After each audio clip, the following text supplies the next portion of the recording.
सभी छात्रों को सुप्रभात। आज हम कक्षा 10 के हिंदी के पाठ्यक्रम सूरदास पाठ का अध्ययन करने जा रहे हैं। मेरा नाम दीपेंद्र सिंह है। इस पाठ में आपको कोई समस्या रहती है, कोई दिक्कत आती है तो आप कमेंट बॉक्स में अपना विचार रख सकते हैं, बता सकते हैं। ठीक है, हम सबसे पहले पद्य आरंभ करने जा रहे हैं। ठीक है, उसके बाद हम गद्य पढ़ेंगे। धीरे धीरे ऑनलाइन स्टडी के हिसाब से हम एक एक पाठ पढ़ते जाएंगे। सबसे पहले हम बात करते हैं सूरदास। सूरदास हिंदी साहित्य के सूर्य, हिंदी साहित्य के सूर्य। एक बहुत छोटा सा दोहा इनके बारे में प्रचलित है। ठीक है, आप लोग ध्यान दीजिएगा। सूर सूर तुलसी ससी,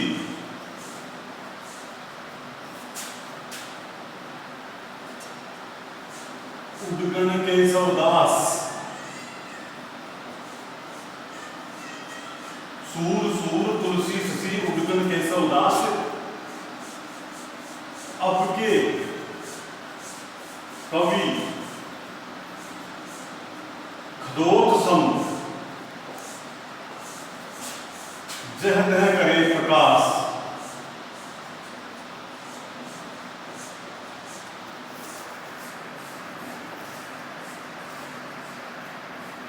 ध्यान दीजिएगा।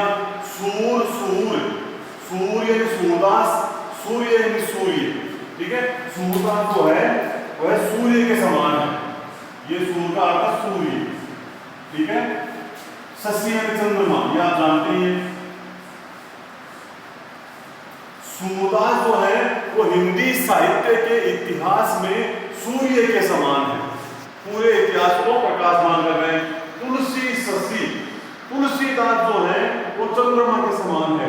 उद्गण, उद्गण का अर्थ है ये उद्गुण है। ठीक है, उद्गुण का अर्थ है तारे। इसका अर्थ है तारा, जो स्टार होते हैं, तारे होते हैं, उनके बारे में। तो उद्गुण केशवदास, केशवदास जो है वो तारों के समान है, वो तारे चमकते हैं उनके अनुसार है।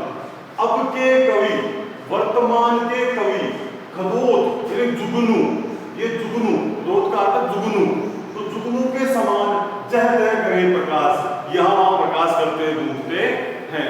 ये सूरदास के महत्व को बताने वाली एकमात्र पंक्ति है जिसमें सूरदास को सूर्य के समान बताया गया है। अब हम बात करते हैं सूरदास की।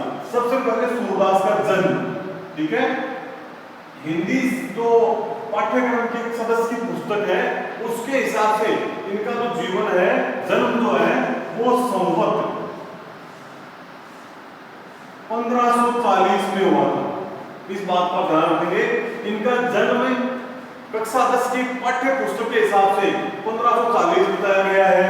और ये जन्म जो है वो डॉक्टर नगेंद्र, नगेंद्र जो है हिंदी साहित्य के बड़े विद्वान हैं, तो नगेंद्र के अनुसार दिल्ली के निकट सिंही ग्राम में हुआ था। ठीक है, नगेंद्र के अनुसार जन्म जो है दिल्ली के निकट सिंही ग्राम, वहां पर जन्म हुआ था। हालांकि वर्तमान शोध के अनुसार, वर्तमान में जो शोध हुआ है, वर्तमान में जो खोज हुई है, उस खोज के अनुसार इनका जन्म जो है वो आगरा के पास में एक गांव है रुणकता, वहां पर इनका जन्म हुआ था। ठीक है, इस बात का आपको ध्यान रखना है। डॉक्टर नगेंद्र ने जो कंपटीशन एग्जाम की तैयारी कर रहे हैं उन विद्यार्थियों के लिए बहुत महत्वपूर्ण बात है, खास तौर से ध्यान रखें। कक्षा 10 के जो है ये कि नगेंद्र ने इनका जन्म माना है दिल्ली के पास में सिंही ग्राम, दिल्ली के पास में सिंही ग्राम वहां। और वर्तमान जो शोध हुई है उनके अनुसार आगरा के पास में रुणकता ग्राम है, वहां इनका जन्म हुआ था। नगेंद्र ने कहा है कि ये सारस्वत ब्राह्मण थे। सारस्वत जो गोद है, सारस्वत जो एक पंथ चलता है, गोद चलती है, उसके ये ब्राह्मण थे। मृत्यु, सूरदास की जो मृत्यु है वह कक्षा 10 की पाठ्य पुस्तक के हिसाब से 1620 संवत। ये भी ध्यान रखना है, संवत में ही, ईस्वी में नहीं। यह एक छोटी सी समस्या आती है कि कई विद्यार्थी कह सकते हैं कि साहब ये संवत में दिया हुआ है, ये भी संवत में दिया हुआ है, और हमने आज तक ईस्वी पढ़ा है, ईस्वी के बारे में जानकारी है, इसके बारे में जानकारी नहीं। तो छोटी सी बात है याद रखने वाली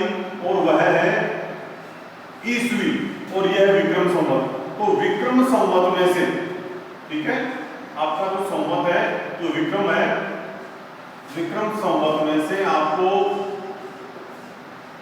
माइनस निकालना है 57, 57 या 57 विक्रम संवत में से माइनस निकाल देना है। तो आपका क्या आ जाएगा, ईस्वी आ जाएगा, ईस्वी आ जाएगा, ठीक है। जैसे अभी हम पढ़ते हैं, कैलेंडर देखते हैं डेली, तो देखते हैं कि साहब ये जो आपके ईस्वी संवत है वो 2020 चल रहा है, तो इसमें आप 57 जोड़ दोगे तो विक्रम संवत आ जाएगा, यानी वो आगे चला जाएगा, तो थोड़ा सा आगे चल रहा है। तो ईस्वी संवत निकालने के लिए विक्रम संवत में से 57 माइनस करने, यहाँ आपको 57 माइनस कर देना, बस इतना सा काम करना, ठीक है। तो ये बात हो गई आपके। इसके बाद में हम सूरदास की थोड़ी सी बात करते हैं साहित्य की। सूरदास जो है वो दिल्ली और आगरा, दिल्ली और आगरा के मध्य, ये जो राजमार्ग है उसके मध्य गऊ घाट नामक स्थान था, वहां भगवान श्री कृष्ण का मंदिर बना हुआ था और वहां पर ये रहते थे, वहां पर ये रहते थे। अब क्या हुआ कि सन 1509 के आसपास, सन 1509 के आसपास जो थे उत्तर भारत के बहुत बड़े संत, उत्तर भारत के एक बहुत बड़े धर्मसार थे वल्लभाचार्य जी, ठीक है, आपने नाम सुना होगा उनका, वल्लभाचार्य। इन वल्लभाचार्य जी से सूरदास की मुलाकात होती है, इनका संबंध होता है वल्लभाचार्य जी साहब। वल्लभाचार्य जी कहते हैं सूरदास से कि मुझे कुछ भक्ति का पद सुनाओ, मुझे भक्ति, आप जो भक्ति कर रहे हो ईश्वर की, उसका कोई पद बताओ, उसके बारे में कुछ बताओ आप। तो सूरदास जो है वो भक्ति के दो पद जो है वो वल्लभाचार्य जी सुनाते हैं, ठीक है। भक्ति के दो पद वल्लभाचार्य बताते हैं कि साहब ये मैं भक्ति कर रहा हूं, हरि हो सब पतितन कोटि को,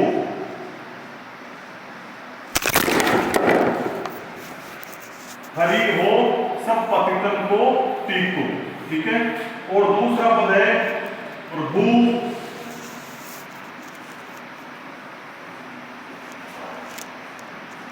हो सब पतितन को दास, मैं प्रभु मैं हूं, प्रभु हो सब पतितन को दास। ये पद सूरदास इनको सुनाते हैं, ठीक है। 1509 के आसपास उत्तर भारत के बहुत बड़े संत वल्लभाचार्य जी और सूरदास की मुलाकात होती है, उनकी मुलाकात होती है। तो ये मुलाकात यही होती है दो घाट स्थान पे, हरि हो सब पतितन को टीको, प्रभु हो सब पतितन को दास। ये पद सूरदास वल्लभाचार्य के कहने पर सूरदास जो है वो उन्हें सुनाते हैं। वल्लभाचार्य जी ये पद सुनते हैं और वल्लभाचार्य को गुस्सा आता है, गुस्सा आता है। क्यों आता है गुस्सा? हिंदी में सूर जो है, सूर का अर्थ होता है वीर। क्या होता है? वीर। हम सुनते हैं ये बात, तो सूर का अर्थ वीर। तो वल्लभाचार्य कहते हैं कि सूर होके जिज्ञात हो, कछु भगवत भक्ति का गान करो, कि तू सूर है, तू वीर है और तू घिघिया रहा है, तू रो रहा है। सूर होके घिघियात हो, कछु भगवत भक्ति का गान करो।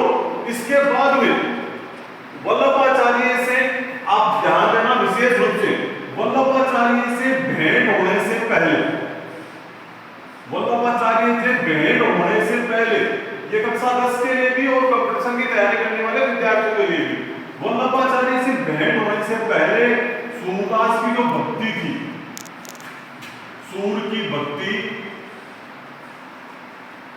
ठीक है, वो थी दास से भाव की, दास भाव की, दास से भाव या दास भाव की भक्ति थी। वो सेवक बने हुए थे, दास बने हुए थे। और वल्लभाचार्य से मुलाकात के बाद, भेंट के बाद, भेंट के बाद ये जो भक्ति हो गई, ये हो गई सख्य भाव की, जिसे कहते हैं सखा, दोस्त, मित्र, ठीक है।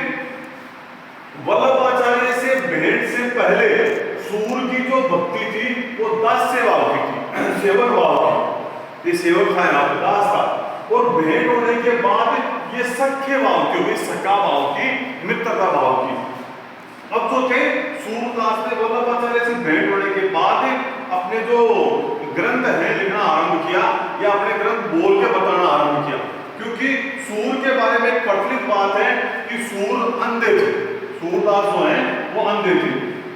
हालांकि आज तक इस बात पे विवाद है कि सूर जन्मांध थे या बाद में अंधे हुए थे। सूर के बारे में ये बात निश्चित नहीं है कि जन्मांध थे या बाद में अंधे हुए थे, ठीक है। तो बहुत से विद्वान इनके पदों को पढ़ करके, इनके पद जो है उनको देख करके, उनको पढ़ करके ये बात कहते हैं कि ये जन्म से अंधे नहीं थे, बाद में अंधे हुए थे। और बहुत से विद्वान ये भी कहते हैं कि साल पहले से अंधे थे, ठीक है। अब जैसे कुछ पद हैं इनके, एक तो अब के राखी लेहू भगवान, ठीक है, ये पद है तो, ठीक है। अब के राखी लेहू भगवान, हो अनाथ बैठो दुम्र डरिया, पारी दी साधे बाण, जाके डर से भजो चाहते, ऊपर डुजो सचाने, दो भांति दुख भयो है, कौन उभारे प्राण, सुमृत ही अहिलस्यो पारी दी, सर छूटे संधान, सूरदास सर लागो सचानहि, जय जय कृपा निधान। एक तो ये पद है, ठीक है। दूसरा पद जो है,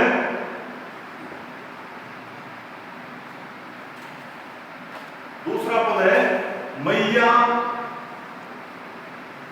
भगवान श्री कृष्ण के बचपन का वर्णन है। मैया मैं तो चंद खिलौनों ले हो,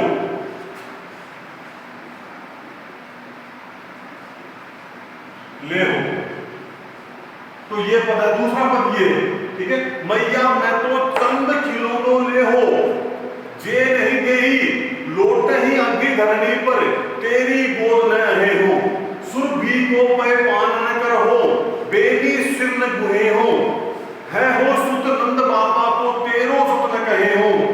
तो ये ऐसा पद जो है, ये एक तो ये एक, इसके अलावा भगवान श्री कृष्ण की माला का वर्णन करने वाला तीसरा पद। तो ये ऐसे पदों को पढ़ करके लोग कहते हैं ये जन्मांध नहीं थे, ये बाद में अंधे हुए थे, ये बाद में अंधे हुए थे। ऐसा सुंदर वर्णन सूरदास ने किया है इसकी वजह से, इसकी वजह से।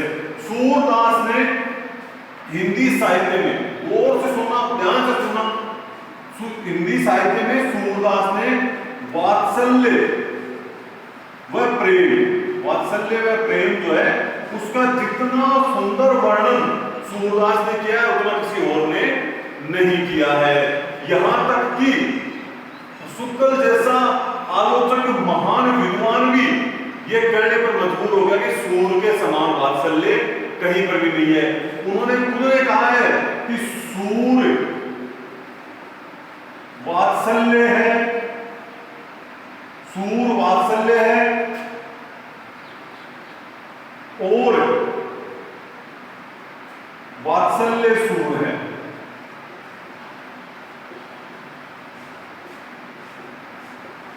सूर वात्सल्य है और वात्सल्य ही सूर है। इतना सुंदर वर्णन उन्होंने किया है। आचार्य रामचंद्र शुक्ल ने कहा है।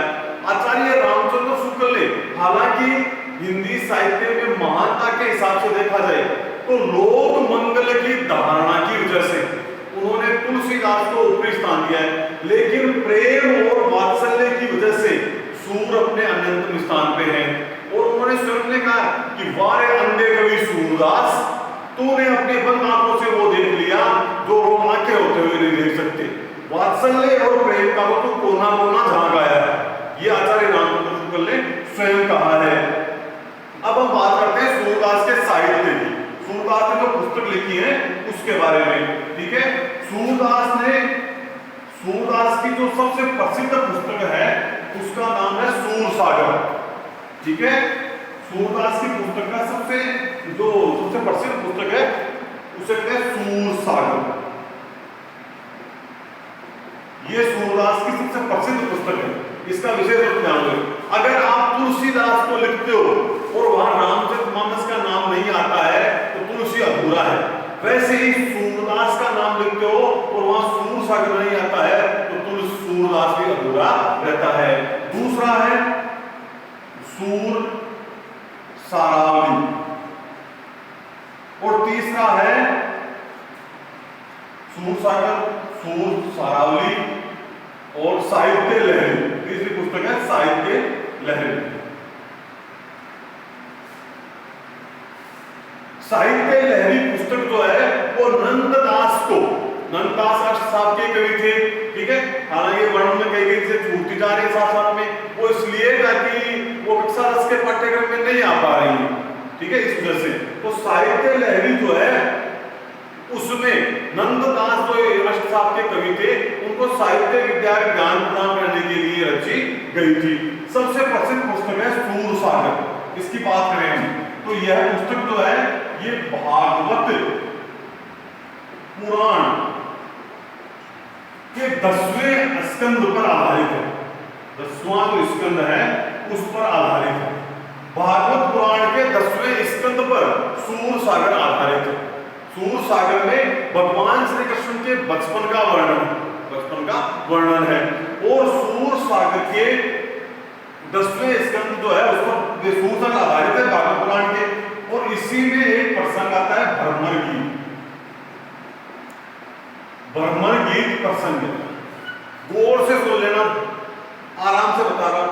हिंदी साहित्य में उद्धव गोपी, भगवान श्री कृष्ण जब मथुरा चले जाते हैं तो वहां से गोपियों को समझाने के लिए उद्धव को भेजते हैं। गोपियां उद्धव को भ्रमर मानती है। भ्रमर यानी भंवरा, भंवरा जो होता है जो फूलों वाला होता है वह बांधती है और उससे प्रसंग बना करके, भ्रमर को प्रसंग बना करके जो बातें कहती है वो है हिंदी साहित्य में भ्रमर गीत कहलाता है।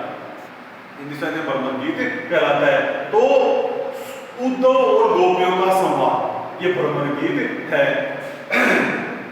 भ्रमर गीत जो है वो भागवत पुराण के 10वें स्कंद में 46वां व 47वां अध्याय, 46 व 47वां अध्याय जो है उसको भ्रमर गीत में वर्णन किया गया है।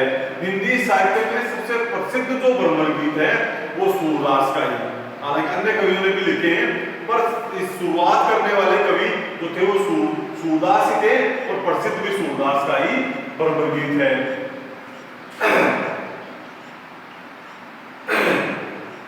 सूर वात्सल्य है, वात्सल्य सूर ये हो ही गया और ये इनका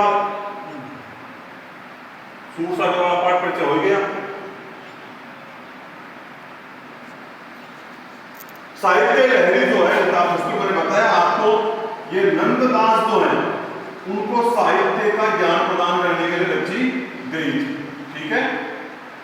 सूर सारावली ये पुस्तक है ये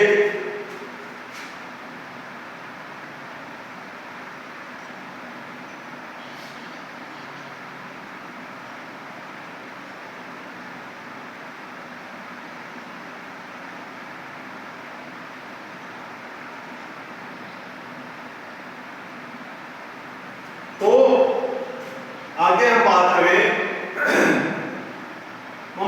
सूर सागर की। सूर सागर जो है उसे संगीत सागर भी कहते हैं। सूर सागर को संगीत सागर भी कहते हैं, इसे राग सागर भी कहते हैं, ठीक है। या इसे गित्ती काव्य का महाकाव्य, गित्ती काव्य का महाकाव्य भी कहते हैं। यह आपको ध्यान रखना, ठीक है। सूर सागर जो है उसे संगीत सागर, राग सागर और गित्ती काव्य का महाकाव्य भी कहते हैं। गित्ती काव्य का महाकाव्य भी कहते हैं। ये जो सूर सागर है संगीत के हिसाब से बहुत प्रसिद्ध पुस्तक है।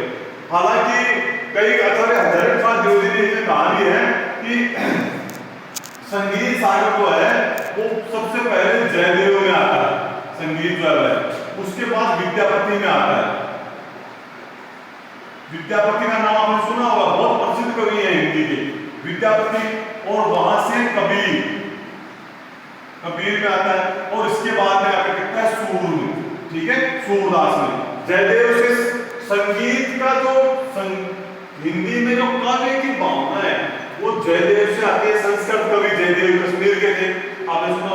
विद्यापति बिहार के थे, मैथिली क्षेत्र के रहने वाले, ठीक है। कबीर आप जानते हो, और सूरदास। संगीत की जो भावना है वो ऐसे ऐसे आगे बढ़ती है, ठीक है। अब हम बात करते हैं सूरदास की। सूरदास जो है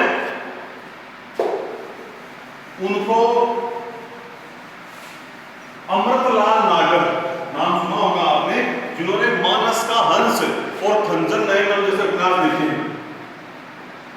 अमृतलाल नागर, अमृतलाल नागर ने सूरदास को खंजर नयन कहा है। खंजर नयन, खंजर नयन जो है, खंजर एक पक्षी होता है, उसकी आंखें बहुत सुंदर होती हैं, ठीक है। तो जिसकी आंखें बहुत सुंदर हो वो है सूरदास। कौन सी आंखें? मन की आंखें बहुत सुंदर होती हैं। आचार्य शुक्ल ने सूरदास को, आचार्य शुक्ल ने सूरदास को जीवनो उत्सव का कवि, जीवनो उत्सव का कवि या भावाधिपति पति भी कहा, भावाधिपति कवि कहा है, ठीक है। ये भी याद रखना आपको। अमृतलाल नागर ने सूरदास को खंजर नयन कहा है, शुक्ल ने जीवनोत्सव का कवि कहा है और भावाधिपति भी कहा। दो कहे शुक्ल ने, जीवनोत्सव कवि और भावाधिपति कवि शुक्ल ने दोनों कहे, ठीक है। अब हम बात करें, छोटी सी बात आके छूट रही है तो मैं आपको बता देता हूं। वैसे तो अष्टसाप की बात आई थी आपकी, ठीक है। अष्टसाप, और वो नंददास का नाम भी आया था अभी, ठीक है। अष्टसाप, अष्टसाप जो थे, यहां पहले नाम आया वल्लभाचार्य का। वल्लभाचार्य जी ने भगवान श्री कृष्ण की भक्ति को आगे बढ़ाने के लिए, वल्लभाचार्य भगवान श्री कृष्ण की भक्ति को आगे बढ़ाने के लिए इन्होंने पुष्टि मार्ग की भक्ति की स्थापना की थी। पुष्टि मार्ग की भक्ति की स्थापना की थी। पुष्टि, पुष्टि का अर्थ है पोषण, पुष्टि का अर्थ है पोषण, और पोषण का अर्थ है जो ईश्वर है उनकी भक्ति ही भक्त के लिए पोषण का काम करती है, पोषण है भक्त का वो। तो इन्होंने पुष्टि मार्ग की स्थापना की थी, और पोषण की बात, पुष्टि का था पोषण। वल्लभाचार्य ने ये किया था। वल्लभाचार्य के पुत्र जिनका नाम था विठल दास, ठीक है, विठल दास या विठल नाम, ठीक है, विठल दास, विठल दास ने